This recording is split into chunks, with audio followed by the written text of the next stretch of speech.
Welcome back to EPG program in Japanese. You are doing paper 5, Communication through Translation, Honyaku Tsujite no Communication. And we are in module 4 now, that is translation in the present day word, Honyaku no Genjo. Let's recapitulate what we have done in the previous module. We did translation and translation studies. These two fields are not the new academic domains, but these fields have grown multifold in recent years owing to various factors. These factors are large-scale movements, migrations from one country to other country, from one culture to other culture. There have been various type of exchanges which have been increasing, and these exchanges bring in globalization and localization. Then word trade is playing a very major role, patenting regime, sanctions of various types, and the new factor, the terrorism. All these factors have made both translation and translation studies very significant. Now coming back to the translation studies per se, I can say that the translation studies per se only widens the gap between the studies, the experts of studies and practitioners, knowledge-rich scholars in their silos, and the resourceful practitioners in their workspaces may not show the convergence for some time. And the result is, at the moment, there are two streams. One is primarily theory-based and the other is primarily applied category.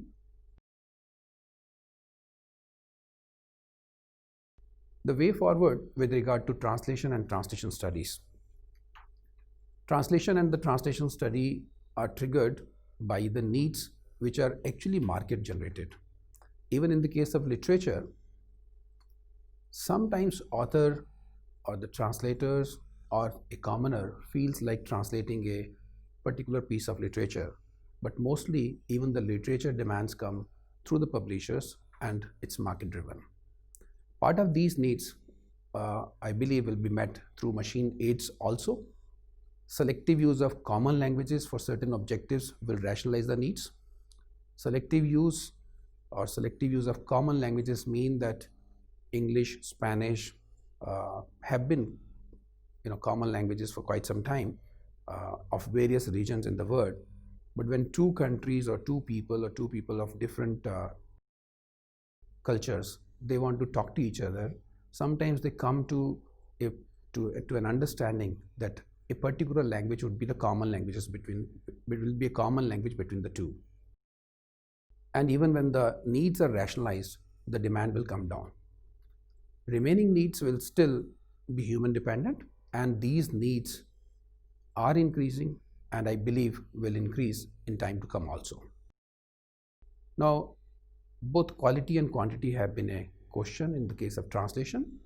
So for Kaizen or improvement, continuous improvement on quality and quantity of translation, there are various things that are very important. Corpora development at different levels will be very beneficial. This includes the corpus at word level, corpus at compound term level, corpus at clause level, corpus at sentence level.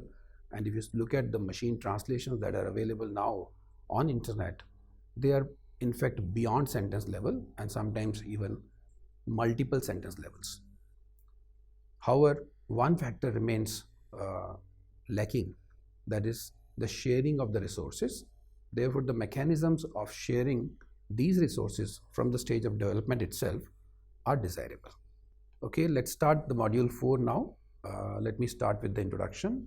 There have been translation shifts, which we have talked a little bit in the previous module also. The translation originally was a state-sponsored activity which started with translation of religious texts. You may take it Buddhism or Christianity or even other religions. Mostly the state or the ruling emperor or the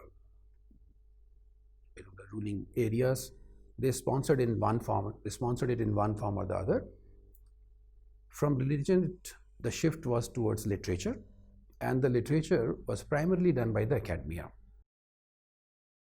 And thereafter, the translation became all-round, and this all-round is need-based, which includes legal, commercial, literature, scientific, technical, and even the literature also. There are various types of literature, for example, novel translation or poem translation. Most of these are now publisher-driven or private-driven efforts. Translation has always been transnational or transcultural. If you look at the translation process, say in India, you will find visible changes have occurred in translation as practice, as studies after 80s. Machine translation or machine aided translation or use of machine aids have come to act as interplay between theory and practice. There was a time when pencil was used to write the translation on a piece of paper. This piece of paper was given to a typist who will type on the typewriter. So from that age of pencil, paper, typewriter, it has moved to memory-based electronic typewriters. Electronic typewriter would mean that you have one or two lines or few lines going into the memory of the typewriter, and you can recall that memory. So there was a erasing mechanism available, and there was a retyping mechanism available on these electronic typewriters. This followed computer introduction, and you all are aware about the revolution that has taken place thereafter. Computer introduction means it is translation on the computer itself. Of course, it started with manual handwritten translation and given to a person who will type on the computer, who used to be called as desktop operators or DTP operators. Those things are now the old things, and today people are working on corpora creation as well as its uses simultaneously when they do the translation on the computer by themselves. Large-scale translation memories came in, and then internet translation aids are available now. Now a computer has got multi-screen scenario, or you call it desktop of a desk of a translator, and the translator does not even use the physical dictionary. All the dictionaries, all the corpora are available in the computer itself. Sometimes these words or the information is fetched right on the screen on which the matter is being typed out. Parallel auto and manual, individual and occasionally organized translation banks are under development. Auto means there are some softwares, they pick up the words which you translate once, or when you pull out a word, it goes into the memory of the bank itself, and it is stored. Any modification made by you is also stored there, and sometimes along with the track changes. Then the people are making individuals are making efforts manually, and sometimes in an organized manner if it's a company or an organization where there is an organized setup of translators. Gradually there has been a shift to paperless flow right from the stage of receiving an order for translation and to the final delivery. There are three aspects in translation. One is the matter that is to be translated. This is the information, and this information has got a reality built therein. This means the accuracy in transferring the matter from original to the target is of prime importance and has to be maintained religiously. Second aspect is the professional knowledge and the skill, some people call it technology, of translator.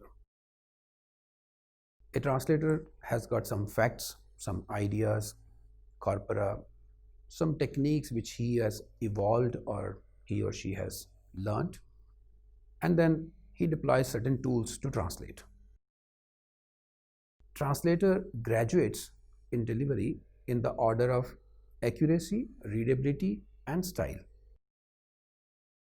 A different order, that means compromising with the accuracy and going to readability or style first, is not normal. Third, very important, is the peripheral knowledge of the translator. Individual nature, his or her imagination, the values one has, the style one uses, and the peripheral knowledge and the knowledge and the deployment of this peripheral knowledge. These are the important factors. If translation domain is your forte, judicious use of peripheral knowledge is sacrosanct, and any deviation will make no good and will serve no purpose. There is a possibility that a translator may end up in becoming a semi-translator or a pseudo-translator. Therefore, taking liberty with the content without fully ascertaining the structure of a sentence could be detrimental to maintaining accuracy. Translation evolves and it expands. This has happened so far. I believe it will continue to happen. It has evolved as multidisciplinary field. India is one unique example of traditions of translation. Multiplicity of languages, diverse cultures and religions impact each other. Cross references have been made in the case of India in various religions, particularly in religious texts. However, it has remained a local level and micro level industry. Unlike Europe, the field did not commercialize in a very big way, and there are genuine reasons for this non-development of translation as industry. There are, number one is the mass availability of human resources, and another factor is that it started with religious texts, which is less commercial, at least in the beginning. Now, it has been expanding very fast. The factors behind expansion in the 21st century, let us talk about these factors. If you see the ultimate result, we now are targeting category-wise translators. That means translators who can do translation of literature, translators who can do translation of patents, translators who can do translation of medical texts. This means no more it is restricted to linguistics oriented translators alone. Globalization and localization has been taking place in a big way. Rich literature of one language has been made accessible to the other language or to the people of the other language. Then terrorism and the trade monopoly bypass, these are the two major factors which are calling for quantum jump in the quantity of translation that is required to be done. Then population size and the diversity in India makes it particularly significant as far as translation is concerned. Let's take some domains now. Let's begin with literature. Best documented and debated activity is translation of elitist documents. This includes primarily literature and religion. Buddhist sutras, as you are all aware, were translated from Sanskrit into Chinese. From Chinese, it has gone to various other places, say Korea, Japan. Christianity is based on teachings of Jesus Christ, who spoke Aramaic. What it shows is that the texts, both in literature, particularly religious texts, they were originally written in one language and they got transmitted into other countries via translation. In the case of literary translation, the scope and market has grown multifold over the period of time, and including for translation from original sources. What it means is, say 2 or 3 decades ago, rarely the translation was done from the original into local language. It was always a 2-step exercise. The original language was translated into English first, for example, Japanese or French to English, and then this English gets translated into other languages. Today the scene has changed. Demands have increased in various domains. This includes publications, journals, theater, drama, movies, animations, comics, advertisements. And similar to other cultural domains, there are certain loose points or certain weak points. Literary translation also lacks reliable statistical evidence in spite of largest continuous UNESCO database, Index Translationum. In India, translators from various institutes such as NISCARE, the erstwhile INSDOC, DECIDOC, BARC, ATIRA, BHEL, and other formal bodies were active in literary translations, but they rarely published their work and never got the credit for their translations. Currently, National Book Trust, NBT, or National Translation Mission, Central Institute of Indian Languages, and many private publishing houses are active in the field of translation. Another field is science and technology. Translation actually is known for science and technology. One of the major activities, translation communication of S&T knowledge, has helped in development of human civilizations and in advances of science and technology all around. Subject knowledge and subject depth remain major issues. The domains are vast. It does not end at physics, chemistry, biology. There are vast number of areas, and deeper knowledge is required in all these areas. The concepts are also evolving. This means even a person who knows science will have to keep updating himself. Therefore, accuracy is of utmost importance for transfer of content in target language in the case of science and technology. The content includes state-of-art reports, patents, experiments, various surveys, etc. Though implicit meanings are fewer, both source language and target language demand knowledge of subject-specific styles for clear understanding and rendering respectively. Audience in the case of science and technology could be only the specific user at times, sometimes a company, sometimes some particular experiment doing people, that means researchers, and it may include even the students of graduate and undergraduate levels.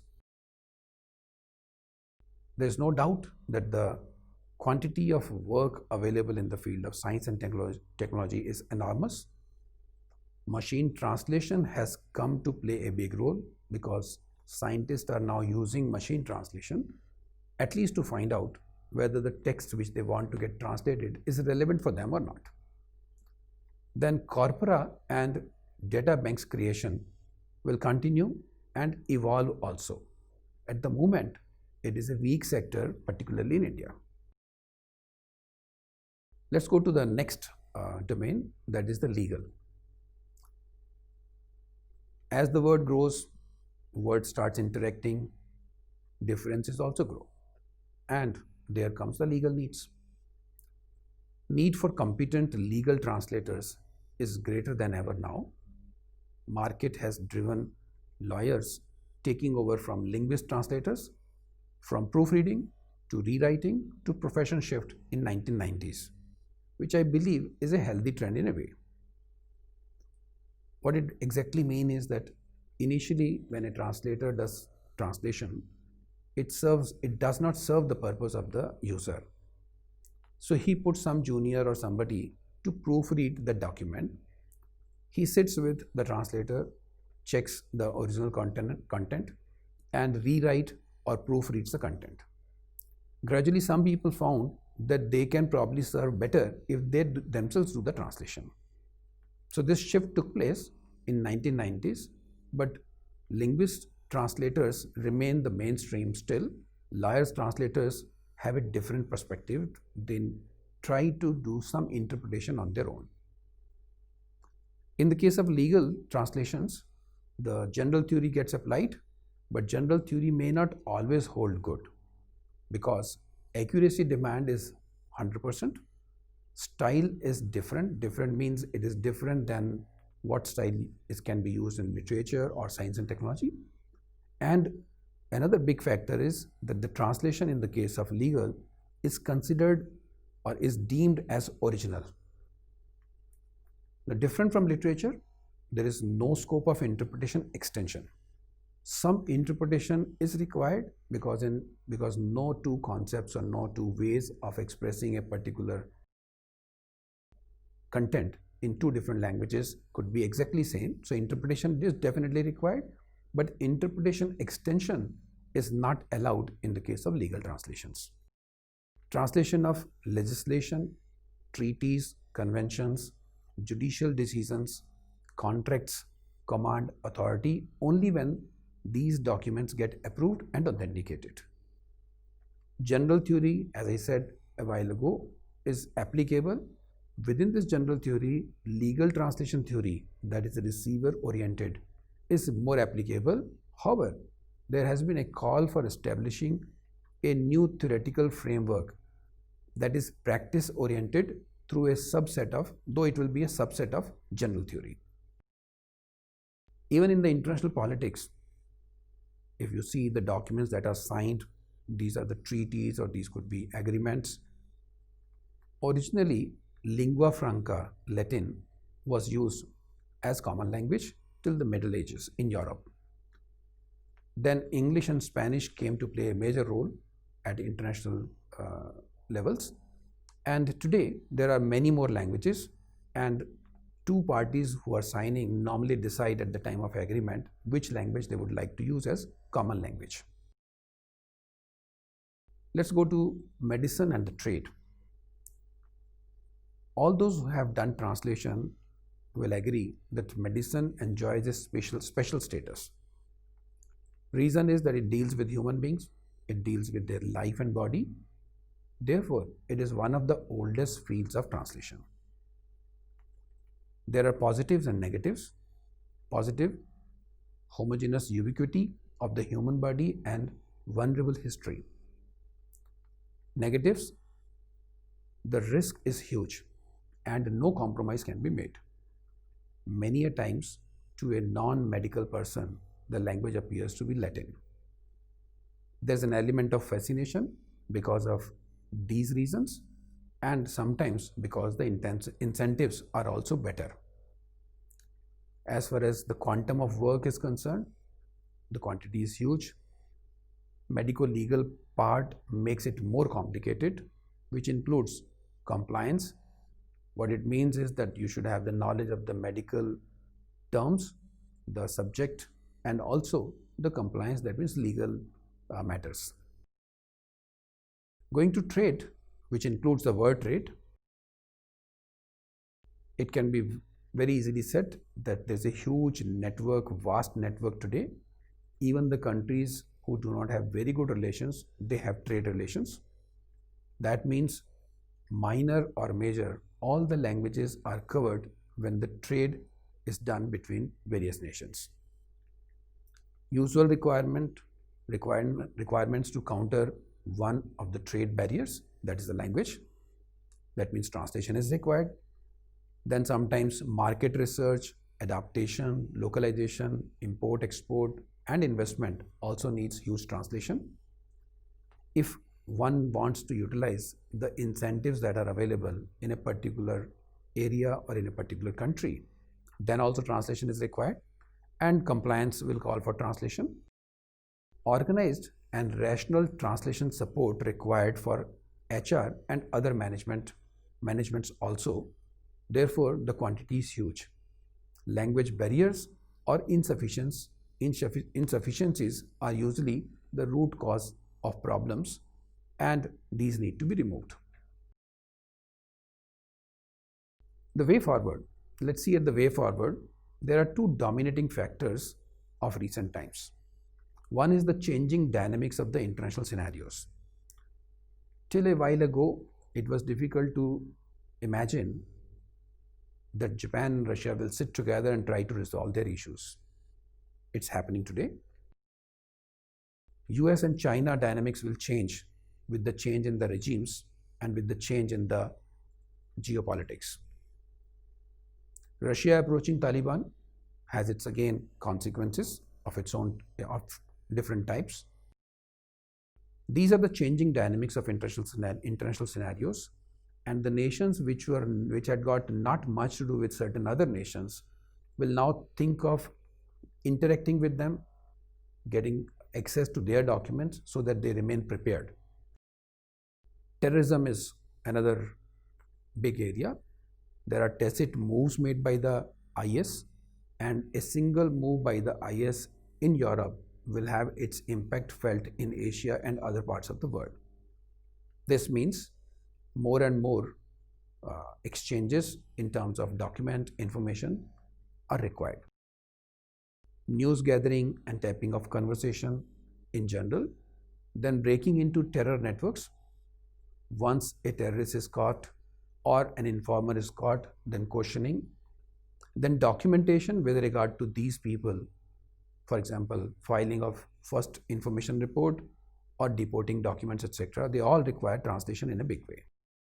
This means there are new requirements and there is an increase in the quantum of work.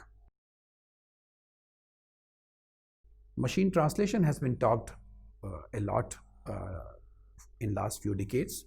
In fact, it was anticipated that machine translation will replace translators and interpreters in 1990s.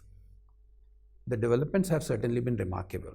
However, if we look at the improvements that have taken place in the field of machine translation, it can easily be said that higher level improvements in machine translation have been daunting.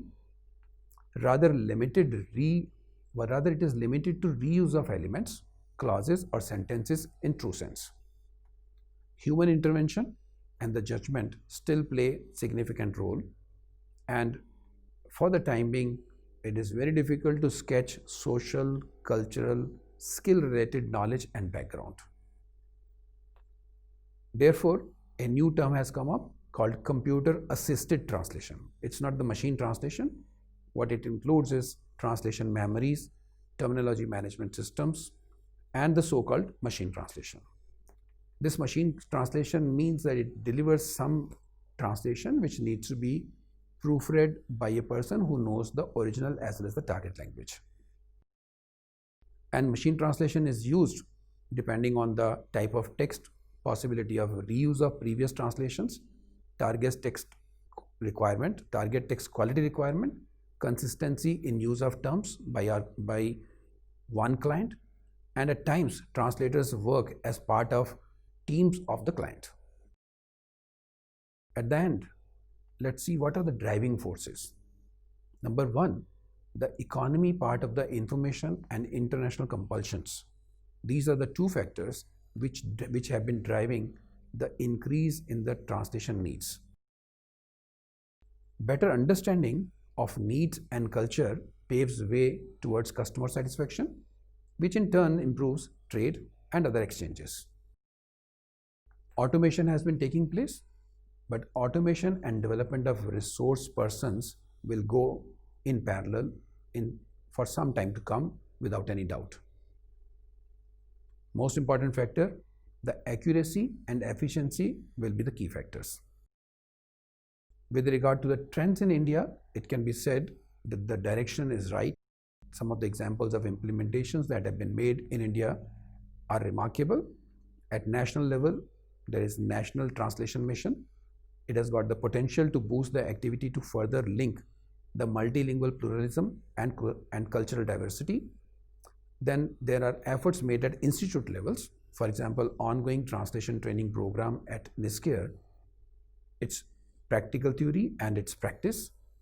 It involves matrix and benchmarking. Then universities have been playing a very important role in resource building, which is commendable, though there are tilts which need balancing. At the end, I would like to acknowledge the contribution made by Jatin Kumar, the research intern who works with me at my division, the TSD, at CSER NISCARE, for the data collection and the preliminary study of the relevant material. Thank you very much. Arigatou gozaimasu. See you again in Module 5.